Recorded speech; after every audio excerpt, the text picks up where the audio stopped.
I am unboxing and sharing a product spotlight of the latest Kato N-Scale SD70ACe with ESU LokSound right now on Ron's Rail Reviews. Hi, and welcome to Ron's Rail Reviews. I suppose every model railroader has certain locomotive body styles that they find interesting or captivating or that are just some of their favorites. As a modern-day modeler, one of my favorite styles of locomotive are the EMD units with the wide radiator grills along the rooftop, similar in some ways to GE-8s, -9s, and laters, but unique to EMD to these SD units. I remember first seeing these style of locomotives in 2000, 2001, doing some rail fanning in Fort Worth, Texas, and when I first came across the SD90 Max. Well, since then, the SD70ACe locomotives has adopted that same style, and we see a lot of them on the rails today. Now, the SD70ACe was introduced in 2005 for heavy freight hauling service. Union Pacific and BNSF were the largest purchasers of these locomotives, having bought over 1,300 of them between the two railroads. Now, I did a review of a DC version of a Kato N-Scale SD70ACe a couple of years ago, and the locomotive that I'm going to be looking at today, as far as the body style is concerned, is the same. But this will be the first locomotive that I have purchased from Kato that has ESU LokSound, or any kind of sound, installed by the manufacturer, and I'm excited to see how that works coming from Kato as kind of a new thing for me. This locomotive is one that I purchased myself, so this is not a sponsored video in any way, and you'll get my unbiased opinion of what I see and what I hear in this locomotive. Well, with all of that said, let's head on over to the workbench, get this thing out of the box, and take a look and take a listen. This model comes packaged in the ubiquitous N-Scale clear plastic jewel case.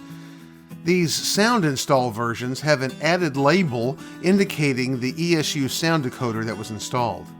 My understanding is that these decoders are not factory installed, but rather installed by a third party contracted by Kato.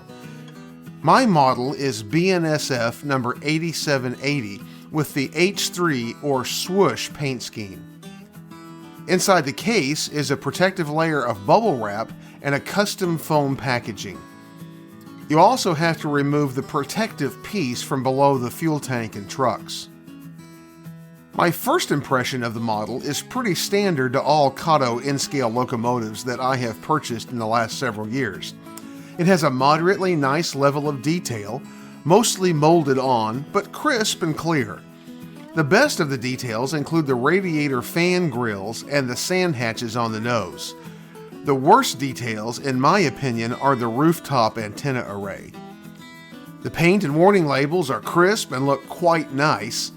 The model has Kato knuckle couplers, which I will cover later, but modeler applied trip pins are included in the package if you desire to install them in those couplers. I checked the model for standards compliance. The wheels were all in gauge, and the coupler height was correct on both front and rear.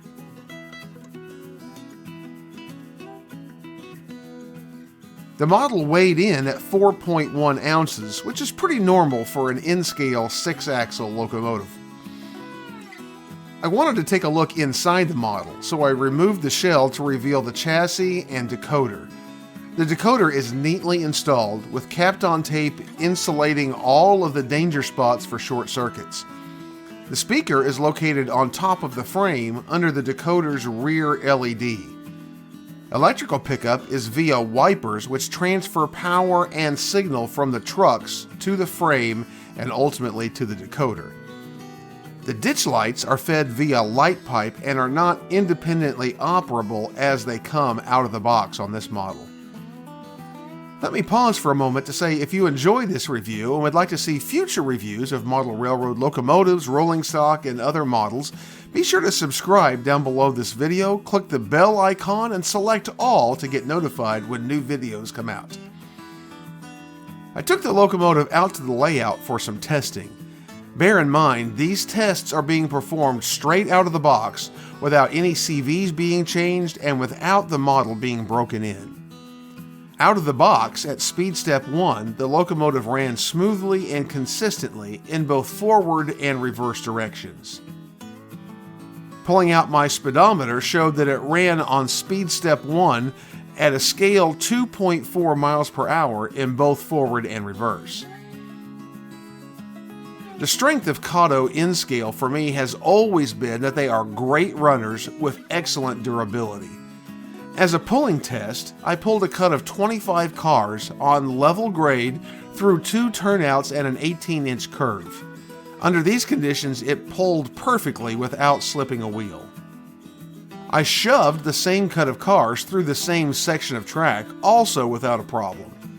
Bear in mind that, as with most ESU decoders that I have worked with, these models have a lot of momentum programmed in them right out of the box. These settings can be adjusted, and I think most modelers will probably want to tone that momentum down just a little bit. I performed a coupler test, and as I expected, the Kato couplers will not couple easily to microtrains or Accumate couplers. It is a major drawback for Kato N-scale models, and personally, I always upgrade these Kato couplers to microtrains couplers on all of my locomotives and rolling stock from Kato. Now, give a listen to some of the basic sounds produced by the LokSound 5 decoder in this model.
And here are some close-up photos of the model and its detail.